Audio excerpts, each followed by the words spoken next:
This is Books for Breakfast, a podcast where we talk about books and writing. I'm Enda Wiley. And I'm Freya Sirr. And you're all very welcome to this morning's show. Today we'll be considering two books about looking and seeing and the relationship that we have with the environment around us. And our guest will be poet and short story writer John O'Donnell. His new and debut collection of stories, Almost the Same Blue, published by Thera Press, has come out to great acclaim, and I'm really looking forward to hearing John rise to the toaster challenge and tell us all about his favourite book. And we'll have a couple of poems for you at the end. So, the coffee's made. The toast is on. And the books are on the table.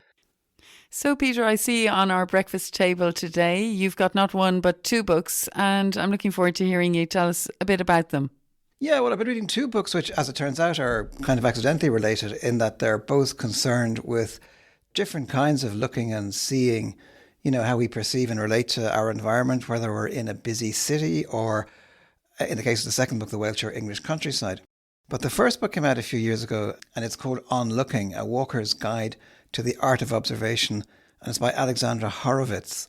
Oh, yeah, I remember her books. Didn't she write one called Inside of a Dog, What Dogs See, Smell and Know? And she also wrote another book called Being a Dog. I think it was on the list for, bestseller list for the New York Times. I think Oprah championed these books. Really interesting. That's right, yeah. And the walking comes into it, and indeed the dog comes into it as well. But it starts off, what I like about it, it's walking around the city. She begins with walking around her immediate New York neighborhood with her young son, and she talks about his neophilia, his love of the new. In childhood, all is new, whereas I suppose we have seen it all before. We're a bit jaded. But when a child goes out, he or she sees a truck, tree guards, mushroom-hatted fire hydrants, a standpipe, and things we see every day but hardly look at. And that's, I suppose, the key to the book, is the difference between seeing and looking. So the kind of imagination of the child seeing things in a new, interesting way. We're also jaded, aren't we, Peter? Yeah, well, there's one, she says, about a child, that children have animistic imagination or perception. Like, to him, she says, the standpipe was as much a fellow creature as the bipedal primates looking down at him. Yes, a very imaginative way of seeing the world. So what else does she tell us, Peter, about looking and seeing? There's a difference between the two, isn't there, in her view? She has all these really interesting epigraphs to every chapter. And one I liked a lot was, to find new things, take the path you took yesterday. And that was from the American naturalist John Burroughs. And it's an idea that appeals very much because it's the central preoccupation of the book, if you like, that you need to look and then look again. And it's not, how much you see or how great an area you see, but how intensely you observe what's around you. Yeah, and also I was flicking through it because it's been hanging around our house, that book, for a while, and I saw a quote from Thoreau in it as well, and he said, it doesn't matter how far you travel, but how alive you are. I think that's a great quote too, isn't it? But listen, she takes walks. She doesn't do the walks on her own. She takes 11 walks with experts. Isn't that right? Yeah, that's to me one of the attractive elements of the book, because she takes her walks with experts in every kind of imaginable field. So she starts off walking with a geologist, and we get to know about the stones of the buildings in New York, going back millions of years, to, Vermont bluestone or schist. She goes around with an illustrator at one point, and the illustrator says to her at one point, if you're ever bored or blue, stand on a street corner for half an hour and just look, or they wander around talking to people, speaking to people, interacting with people. But yeah, some of the experts are, she has a man who's a doctor who she goes to Philadelphia and she walks around the city with him, and he can tell by just looking at people what kind of is wrong with them. Oh, I think I'd be afraid to be looked at by that doctor. But anyway, that's a very interesting way of seeing the city. And the other thing is rats. Rats come up. Now, in another podcast, we featured a poem about rats by the Irish poet John Kelly. But in her book, rats feature as well, don't they? So will you tell us a bit about that? Well, rats are all kinds of animals, actually, because there's a chapter on insects.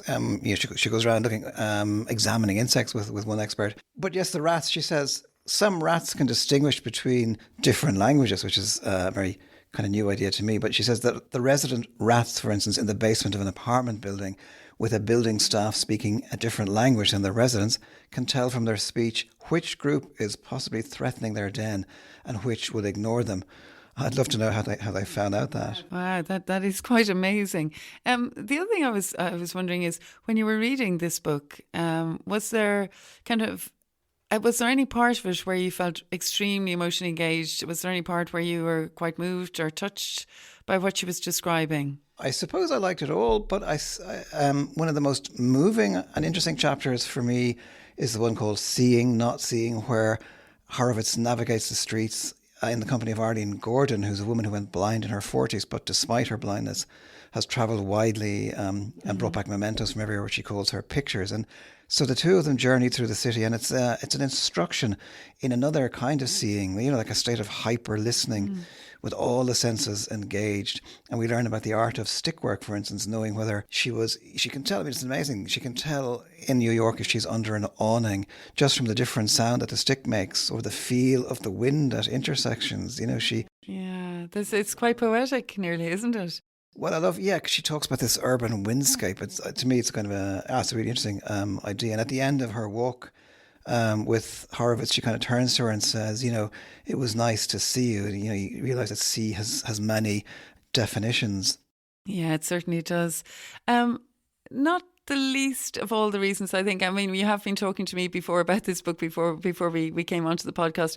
But, the whole project of her book started with a walk with her dog Finnegan, isn't that right? And the last chapter is called A Dog's Nose View. I really love that name. So will you just explain a little bit about why did she name the chapter that? Well, yeah, I suppose, because this is what she does. It's one of the things she does. She's an animal kind of behaviourist. And she has written, as you said, that book about dogs. But and so this whole project started with a walk with a dog. And the thing about dogs, a dog smells its way through the city. It pees to communicate with other dogs. It smells the pee notes from other dogs. We can't begin to imagine the odour-rich world we inhabit. It's a dimension that we don't really have access to, even if the word smell is kind of pitifully inadequate. I don't think a dog would be too impressed with it. All that, just one word.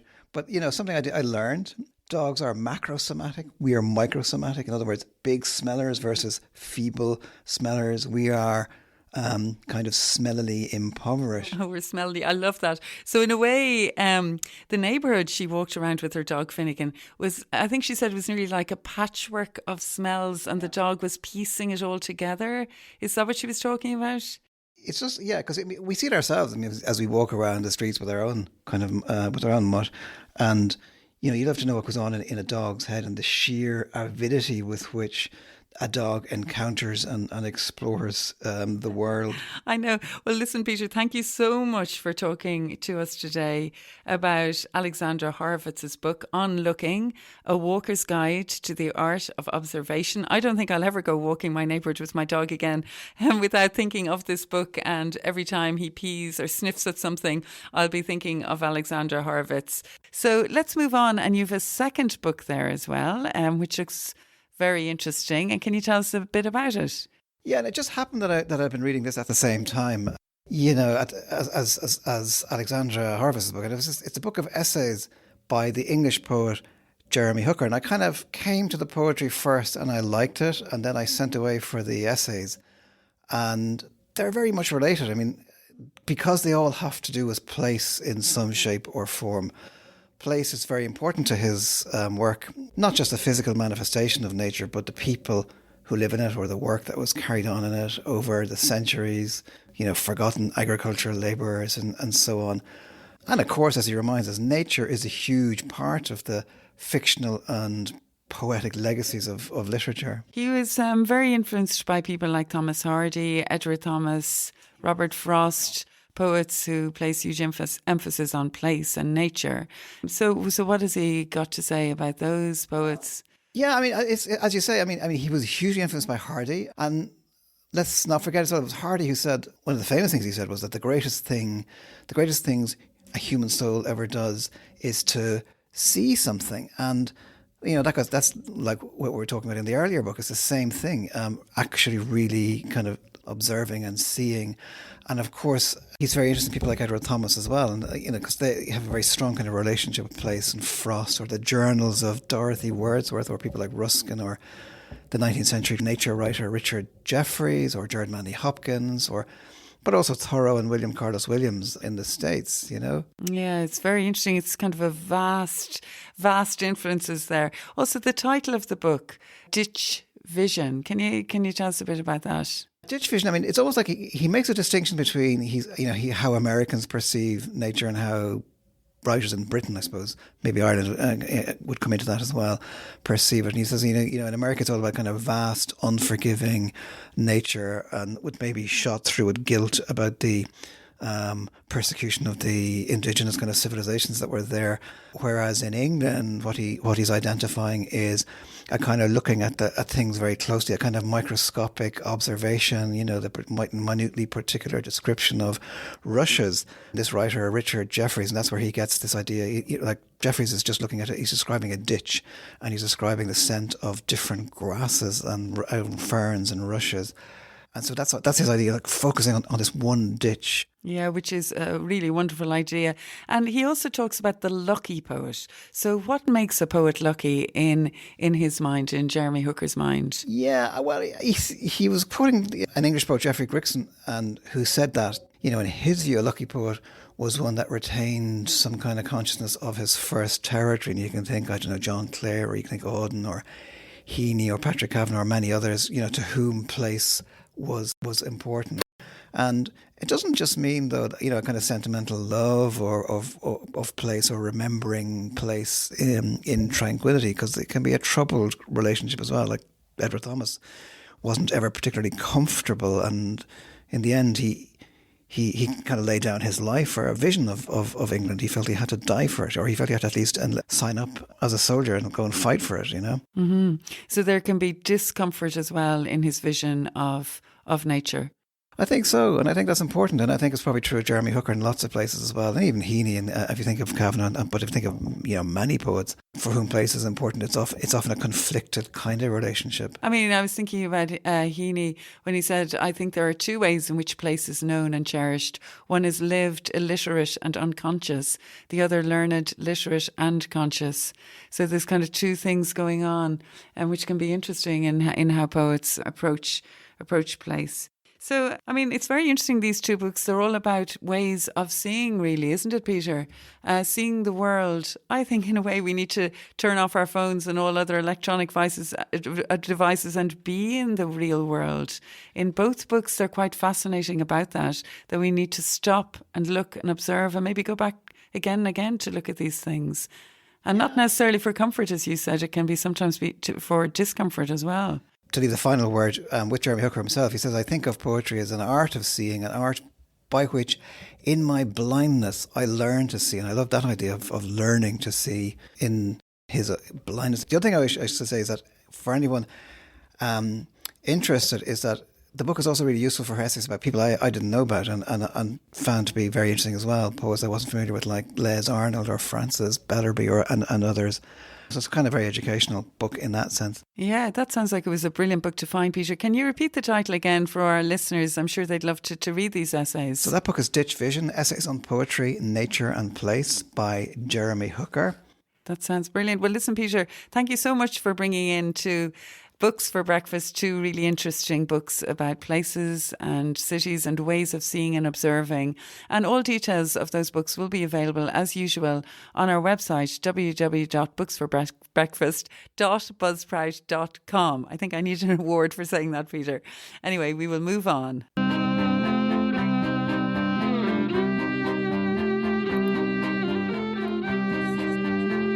And now it's time for today's Toaster Challenge, where we have a guest and he's going to tell us about his favourite book, and that'll be in a few minutes.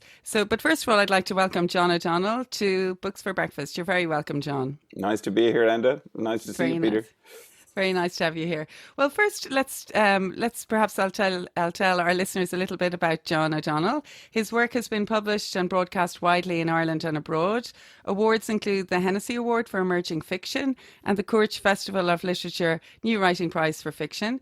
But John is also a poet, and he's published 4 poetry collections, the latest of which is Sunlight, his new and selected poems published by Daedalus Press in, I think it was 2018, wasn't it, John? Yeah, that's right, yeah.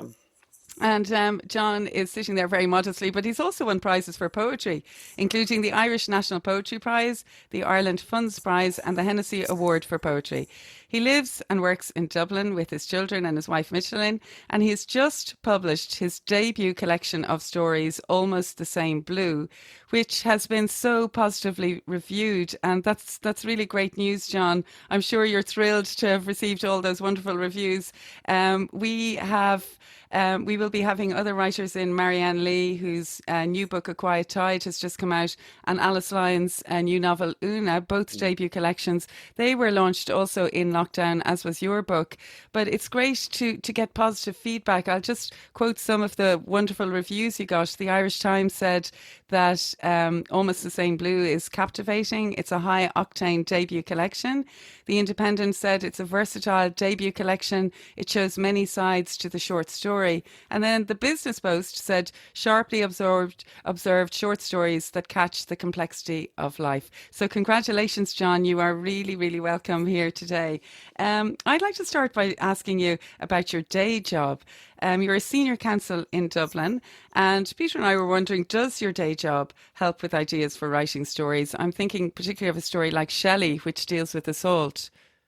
Yeah, there are. I mean, there are obviously areas where there is a crossover. I mean, I suppose at a fundamental level, a lawyer, like a writer, is looking for the absolutely precisely correct word, and that's part of what you do when you're writing. You're looking for the exact word. So that's one idea. Another idea, I suppose, is the idea that as an advocate, you, as a lawyer presenting cases in court, you're telling your client's story. And that's a kind of a very important part of being an advocate. But it's also an important part of being a writer, that you're presenting a story, you're trying to engage with your audience or your readers. And you have to get them in. You have to make them listen if they can, because if they don't want to listen, your client's chances of success are reduced. So there's that. That's part of it as well. And then, yes, of course, there's, I suppose, as a primary source of inspiration, I'm at the bar for 36 years now. So you meet so many people, you hear so many different stories, both from clients and from colleagues, and you see so much of what life is about, that inevitably there is going to be inspiration, not necessarily direct, but some indirect inspiration. And one of the stories that you mentioned, Shelley, is inspired by a story that a colleague told me about a young boy who indecently assaulted a young girl. Yeah. So I think what you said there as well, you're a poet as well, and there's an impressive amount of details in your stories. Poets, like I suppose, like senior counsels, they really thrive on the details. So does being a poet, you were a poet first and foremost, did that help with the writing of the stories and the details that you put into them? Well, I think the more convincing detail you have, the more true the story will read. And so I remember Paul Muldoon telling us in a workshop years ago that making a poem should be like making a little film. And so I think of that also when I'm writing a story, that you go in really close up with the camera to see exactly what is happening, and to try and describe exactly the texture of somebody's skin or the sound of their voice or whatever it is you're describing, but that you really do have that intensity of focus. And that is, as you say, something that comes from poetry as well, or my poetry anyway. Yeah, and that thing about texture, I love that word texture, because it made me immediately think of the story Young Woman with Unicorn, which is set in 16th century Rome, in your collection. It's one of my favourite stories, actually, John. I love the details and the texture of the specific life of that young woman without giving away too much. She's in Rome, she's in a palace in the Vatican, and she's modelling for the painter Raphael, isn't that correct? That's right, yeah. What a great story. Amazing detail. I really felt like I was there in the place. So I remember also the short story writer Mary Costello. She's also a fine novelist, also wonderful saying story that writer, yeah. Really good writer, saying that a short story works best if a reader feels like they're stepping right in to a person's life from the very beginning, and then when they leave the story they feel as if they want to hear more and what's going to happen to the journey of that person. Is this something that you would agree with? Is this something you tried to do, to leave a kind of significant space for the reader when you were writing your stories? I suppose I know that I'm not going to be able to tell the entire life story of the person or people who feature in the stories. So I suppose, like in any short story, you're trying to suggest what might happen in the future and what might have happened in the past. And there's an element of that. I'm not conscious of leaving a gap, but I suppose inevitably when the short story focuses on an incident or a series of incidents, you inevitably don't try to describe from birth to death the life of the characters, whereas obviously in a novel that you have that option. You'd be doing that. And I suppose I'm thinking of that story, the wonderful story Partners, where I was really left wondering at the end about poor old Roland with his shoes and what was going to happen next. So I would urge everyone to read this collection because they're all so different and varied. Well done, John. I just entered each story not knowing where I was going to go. I suppose, as the poet Elizabeth Jennings said about poetry, it's a journey and you're not quite sure where you're going to go. I felt that with your stories and I loved the surprise of them. But I was wondering as well, I'm sure there are people out there listening wondering who like to write and are wondering, well, how do you start? And your first short story, which is in the collection, The Promise, that first appeared in the Hennessy New Irish Writing page. I think Kieran Carty chose to publish it. Is that right, Yeah, John? but I mean, again, like as you point out, I've been writing poems and I've had a number of collections of poetry published, but I hadn't written a story since I was at school, which is a very long time ago. And it You're was in so old, John. well, I'm not. I'm obviously a lot older than you guys, but it was only when somebody came up to me at the law library at my desk and said, "We're putting together an anthology. We want you to put in a short story. And by the way, in case you're thinking of trying to wriggle out of it, it's for charity." So I kind of said, and that was in 2008, and I had never written a story, as I say, since I'd been at school, which was kind of a very long time ago. Then, even then. And so I kind of read and found something in the newspaper. Beryl Brainbridge said you could write a book just by reading the newspaper. You could write stories by reading the newspaper. And I found a story in a newspaper about a fundraising event for a rugby player who had been paralysed in an accident during a match and confined to a wheelchair. And I began to think, because I'd played myself, I began to think, what would that be like? What would you do? How would you feel about the rest of your life and so on? And I started to write that. And as I say, the anthology never happened, but Kieran Carty in the New Irish Writing page took it and published it. And I know, and it was a really great platform for marvelous, emerging yeah. writers. Yeah. Because I remember even David Marcus from way back was the initiator of it and brilliant as well. That's right. Yeah. Then I'm thinking of people like The Stinging Fly and Sean O'Reilly. He's a really great teacher and writer himself of writing. And the Texan writer Greg Baxter, he ran writing classes as well. Were they all helped you along the way, didn't they, John, in the craft of writing? Yeah, I mean, there's somebody. I remember somebody saying once that workshops can't make you into a writer, but I think they can make you into a better writer. You need a basic level of skill, and I think I was certainly recommended. I met somebody at the Hennessy Awards, which I didn't win, but somebody at the Hennessy Awards said, "Why don't you go to Greg Baxter?" I'd never heard of him. And he was very, very tough. He really was. And there would be tears in some of the sessions that he said. But he said, if you're going to write, you're going to have to explore the parts of yourself that you mightn't like, the parts that you might be afraid of. And obviously that's, part of what makes the stories, I hope, what makes stories interesting. Yeah, and then The Stinging Fly, likewise, the Sean O'Reilly, he's a fantastic writer himself, but he also has a steely northern intolerance for slackness or for bad writing, and he kept telling us, tighten it up, justify what you're saying. Is there evidence for what you're saying? And of course, that's all very helpful in kind of helping us to structure and write a story. Yeah, I mean, I'm thinking of the poet Michael Hartnett, who said that the poet has to be the poem's first critic. So you were basically learning to be the critic of your own work, and that steeliness, I agree, it is definitely needed if you're going to write. A bit of courage as well, John, is needed, isn't it, to take that leap? Yeah, definitely. People can do it. A lot of it. I mean, as Stephen King said, all writing is rewriting. So an awful lot of it is just applying yourself to it rather than just going with the first draft. But Yeah, exactly. certainly the work, those classes definitely helped me. And I don't want to call myself the writer, but it wouldn't be where I am. I wouldn't have published that book without the help of those classes and those writers. Yeah, well, that's a fantastic tribute to them.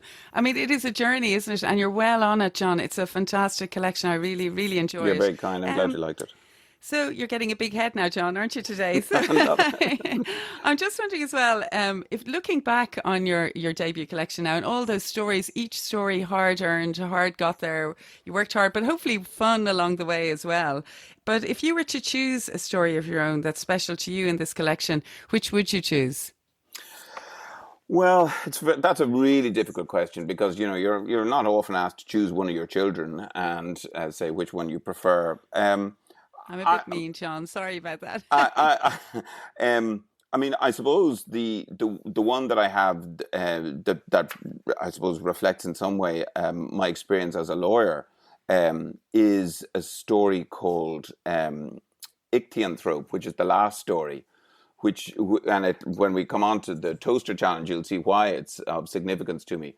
But it's an exchange between a lawyer and his client and her client, and there's a bit of everything in it. But it's also, I suppose, an insight into the mind of a client who has done or may have done something absolutely terrible.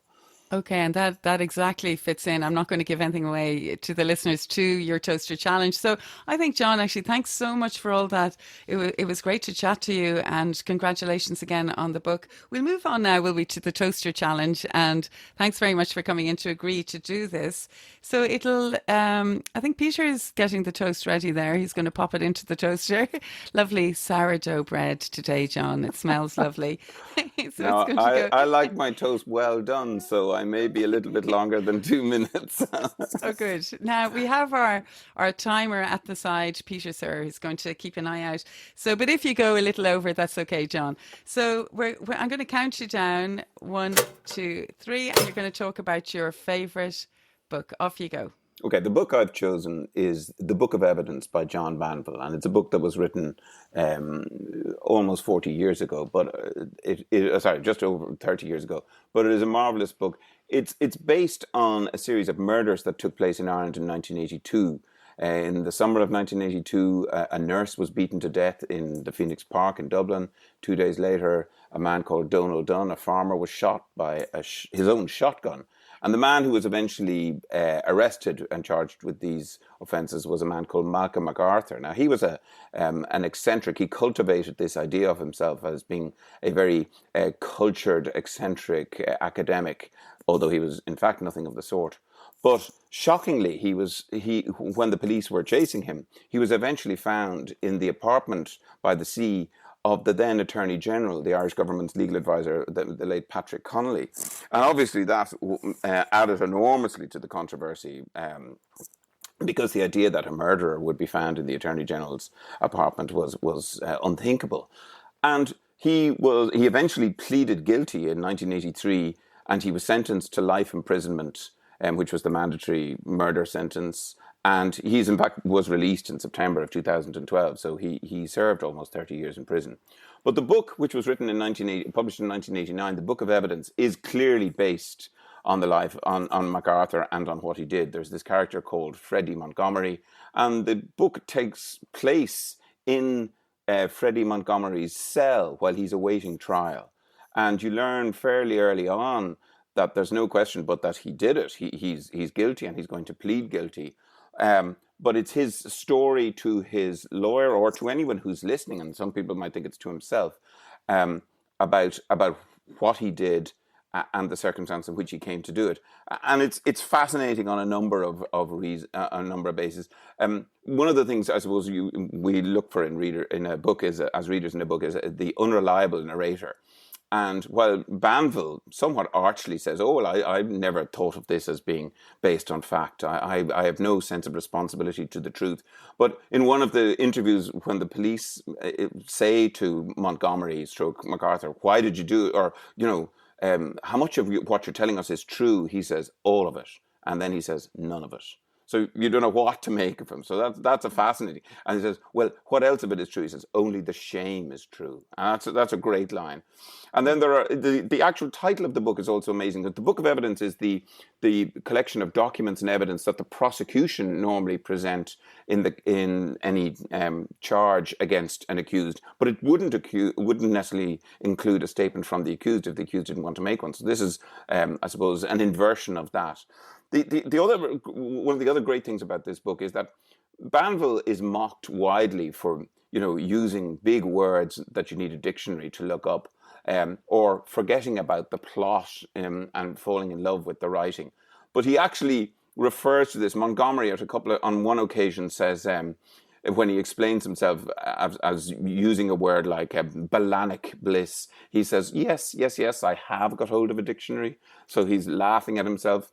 And he says at another stage where he, having given us a long passage of lyrical prose, he says, oh, by the way, the plot, it almost slipped my mind. So he's mocking and laughing at himself, which is not something that John Banville always does, or certainly wouldn't have a reputation for doing. And obviously, then I'm intrigued by the drama that he makes of real life events. That's marvelous, because I love those books. I love a book like Libra, which is Don DeLillo's book about the Kennedy assassination. That's a marvelous thing to do, and that's very clever. It's also very daring, because there was an awful lot of controversy about this book, not just about the events, but about this book.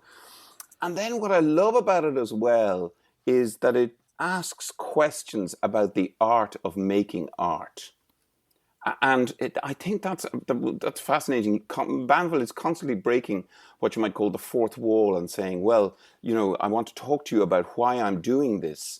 And in fact, Banville, with some pride, has recounted that his first wife said to him when he was coming back from a day's writing, he said that his wife said, you look like a murderer who's just come back.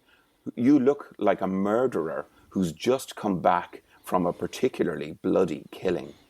And I think that's a marvelous description by somebody who knew him pretty well.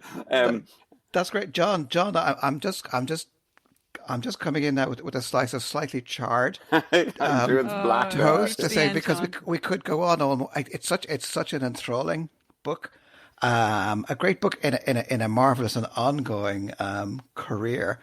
John Banville, he often says that he loathes his own books. And he's swift to move on to the next best things. I think that's maybe one of the things that makes him such an interesting writer. But John, thanks a million for that kind of. I know it's a terrible thing in a way, that kind of quick snapshot of a writer in 2 to 3 minutes in a toast time. But I think you got to the nub of that extraordinary book. So thanks very much for that. I'm sorry if the toast was overdone.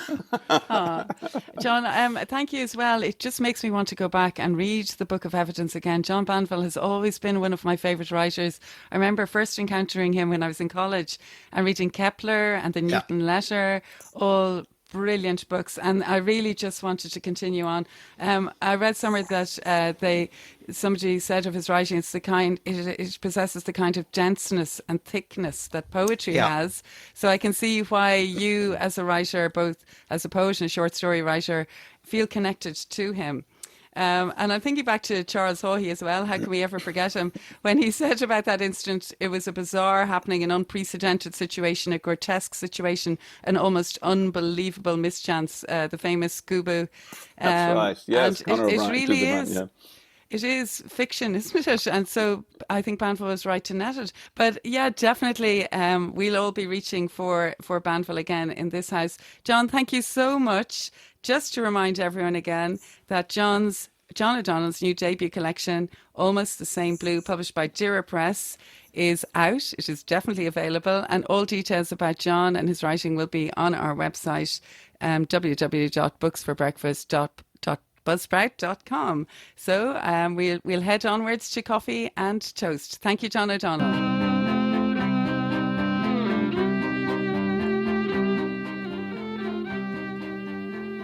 Well, earlier on, we discussed the critical essays of English poet Jeremy Hooker, and we thought it would be nice to end today's Book for Breakfast podcast by reading two of his poems, two poems that we both very much admired. So, Peter, which poem of Jeremy Hooker's would you like to read? Yeah, I'm going to read a poem called Nobbut Dick Jeffries, and it comes from a kind of dialect thing like, "Seed you out on the downs, Nobbut Dick Jeffries mooning about." And it's about this nature writer that I talked about, Richard Jeffries, and it's about that idea that, mooning about in nature wasn't considered a very kind of manly thing to do. You weren't supposed to be looking at nature. You're supposed to be doing stuff in it. You're supposed to be working in it. So he had that sort of conflict between, this is what he wanted and needed to do, to dream, if you like, and observe. But there was a guilt associated with that as well. So that's where that comes from. So Nobbut Dick Jeffries. No one but him, mooning in a backwater of the 19th century. We've walked apart from the houses, and here, on the edge of a common under pines, light in every facet dances round his words. Such tenderness is unbearable, the point of a grass blade on the eyeball, even from the flowerhead of a slender foxtail. A branch grows over the earth's side, and he is stopped where it bends, trying the body's weight against the bough's strength. The knowledge will not disclose itself, nor the world make something of him, though the extremity starts from its roots. Oh, that was really beautiful, Peter. Thanks very much for reading that. And I'm going to conclude by reading a poem of his. It's a very well-known poem. It's called Landscape of the Daylight Moon. And I thought I'd read it because actually I saw a quote from Jeremy Hooker talking about his childhood. And he said, "From early on, from boyhood, I was haunted by chalk landscapes, which I first saw from the back of my parents' car. Many years later, I looked at paintings by Paul Nash, who is also obviously haunted by the same and similar chalk landscapes." And so I'm going to read his poem called Landscape of the Daylight Moon. I first saw it inland. Suddenly, round white sides rose through the thin grass, and for an instant in the heat it was dazzling. But afterwards I thought mainly of darkness, imagining the relics of an original sea under the chalk, with fishes beneath the fields. Later, everywhere upon its surface, I saw the life of the dead, circle within circle of earthen shells, and in retraced curves, like finger marks in pale sand, the print of a primeval lover. Once climbing in a dusty track, I found a sun-shaped urchin with the sun's rays white with the dust of the moon. Fetish, flesh became stone. I keep it near me. It is a mouth on darkness, the one inexhaustible source of recreation. And that was Enda reading Landscape of the Daylight Moon by Jeremy Hooker. I think we've reached the end of our Books for Breakfast podcast this morning. I'm definitely rushing off to have more coffee. And I'm Enda Wiley and I have Peter Sirr here with me. And Peter, would you like to tell everyone about the details of the podcast if they'd like to listen again? Well, you can subscribe at all the usual sources, Google and Apple and so on. And if you want to check out the notes that go along with this podcast, you can go to booksforbreakfast.buzzsprout.com. And yeah, so we'll be back again next Thursday morning. We'll have the toast on, we'll have the kettle boiling, we will have more books to discuss, and we're looking forward to having you here. So goodbye, everybody. Goodbye.